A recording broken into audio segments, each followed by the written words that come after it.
The hipster story. Yeah. Oh, whoop! I just started recording mid-talk. That was professional of me. So, really quick, because this is very, very special. This is very special.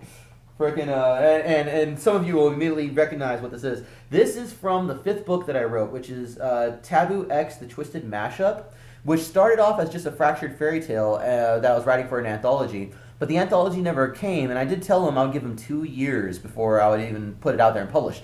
So I had to, though. It's too good. There comes a time where they're stuck in a story kind of land, you know, that kind of stuff, and they've all been transformed into various types of fairy tales. Of course, Dash is the troll under the bridge, Varel is Little Red Riding Hood, and Frank is the big bad wolf on a massive, glorious motorcycle.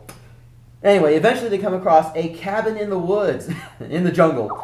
And let's see here. So let's just start off real quick from... I thought you said the cabin was empty, Frank frowned. Several things had worried him. Since the get-go, the feeling of being watched. Secondly, the nature of his motorcycle. A major player...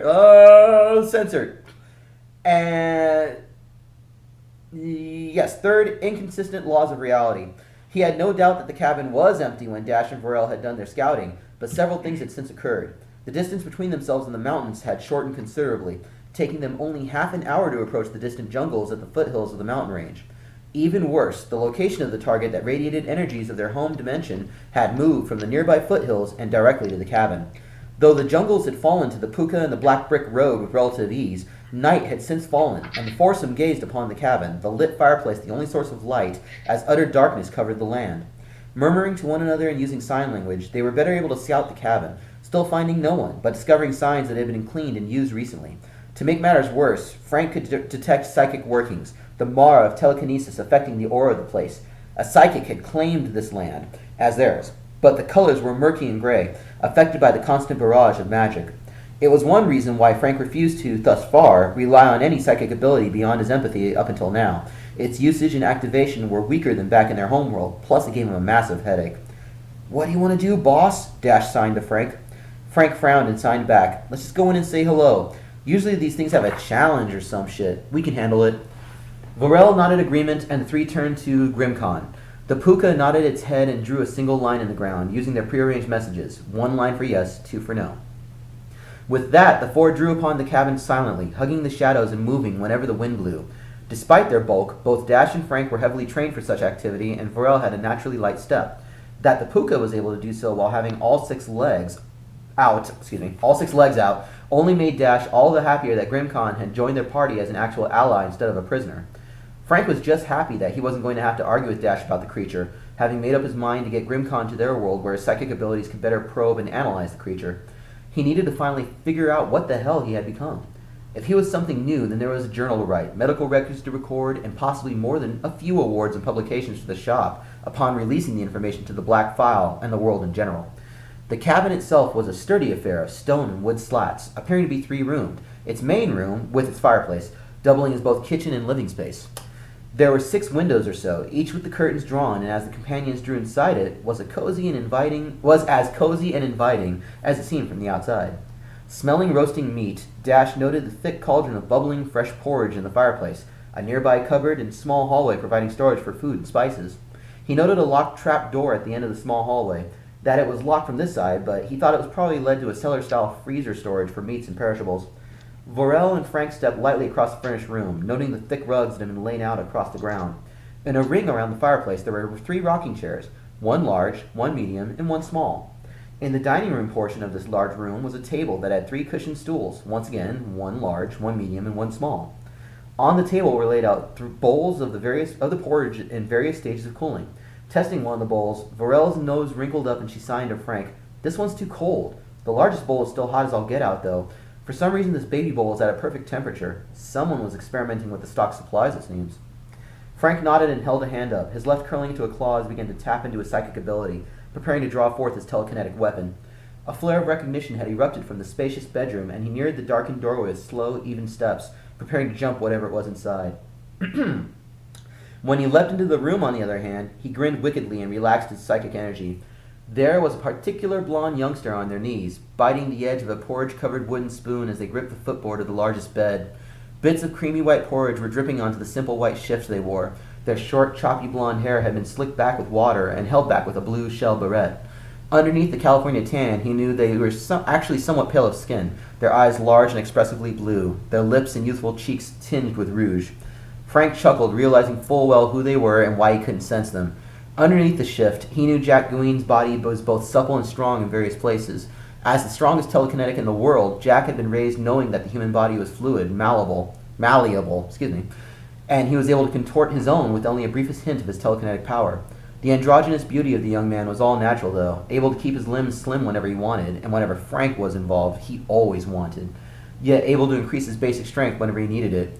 My, this bed is too hard for me, Jack breathed, his voice already tinged with desire, making a show of licking the porridge off the spoon.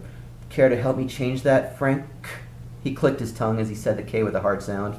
Frank chuckled and immediately began to take his gloves off, his wolf ears popping out of his afro as every part of him surged passionately towards the young man. Varel, hearing Jack's squeals of delight, strode into the room, makeshift staff in hand. Thomas, what's going on?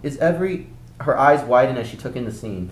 Smiling a slow, wicked smile, the priestess set her staff aside and immediately rushed over to join the two men on the hard, large bed, ignoring the medium and small beds completely. Dash slowly climbed his way out of the cellar, finding it strange that bears would exist in a jungle, let alone a trio of them. That they had, or someone had, hunted them down elsewhere and brought them here was simply fine by him. Bear meat made for good eating. Hearing soft coos and sighs in the air, Dash sniffed and noted the definite tang of rising sexual passion. Walking towards the bedroom, he immediately discovered where it was coming from, and without hesitation or even a word otherwise, joined in, shedding his clothes in under 10 seconds flat. Outside the cabin, assaulted by the various sounds that were coming from within, Grimcon frowned harder than he ever had. That he was no longer a simple puka was something that bothered him, but even a sexless drone could feel and hear the energies and sounds that were emanating from the cabin. That no one was calling out to him or needed his help made him feel better. That this was obviously a safe place. Still, it bothered him tremendously that his own libido was beginning to kick in, riled as it was by the psychic nature of at least two of the participants, the wonderfully soft sounds starting to get to him. Growling and muttering to himself, Grimcon stepped into the cabin, resuming his unicorn form in order to better fit. Hey guys, is everything alright? Guys? Curious, yet filled with inescapable need to get involved, Grimcon wordlessly walked towards the bedroom and found out that yes, everyone is more than alright. Then things got weird. Oh boy. Side 5, Puss in Boots and the Mermaid. I feel ashamed and abused. I think I should call an organization that helps animals. Grimcon plucked at the sheets with his claw-like hooves. While it had been a tricky situation, forcing the crew to push all three beds together, they had discovered that there was enough room for all five of them to fit comfortably, even after the puka increased its muscle mass mid-coitus. Yep. Oh, wow. Yippity yipper. You know, I knew. Okay, Drake. When he was reading my shit, he was when he was reading that.